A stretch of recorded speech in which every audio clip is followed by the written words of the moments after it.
Hi friend, good afternoon. তো সকালবেলাতে যখন আমি বাজার যাচ্ছিলাম তখন ভিডিও করেছিলাম, তারপর আর করা হয়নি। তো আজকে দুপুরের মেনু দেখো, এখন 12টা 40 বাজছে, আজকে তাড়াতাড়ি হয়ে গেছে। এখানে একটা সবজি করে নিয়েছি, যেটা আছে, দাঁড়াও 1 সেকেন্ড, মূলো দিয়ে, বেগুন দিয়ে, ফুলকপি দিয়ে, টমেটো দিয়ে একটা সবজি করে নিয়েছি। একটু ঝোল ঝোল করে করেছি, ডাল করিনি, ওই জন্য একটু ঝোল ঝোল করে করেছি।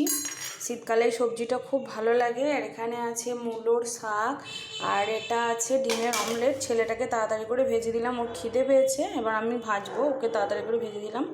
আর এখানে আছে বেগুন ভাজাটাকে পেঁয়াজ, কাঁচা লঙ্কা, সর্ষের তেল দিয়ে এটাকে মেখেছি, খুব টেস্টি লাগে খেতে। আর এখানে আছে ভাত, গরম গরম ভাত। তো আজকে দুপুরের এটাই মেনু। ভালো লাগলে লাইক কমেন্ট শেয়ার করে দিও। আমি দেখলাম একটু যাই রান্না করি না কেন সেটাই শেয়ার করে দিলাম, ঠিক আছে? তো চলো এখনকার মতো টাটা।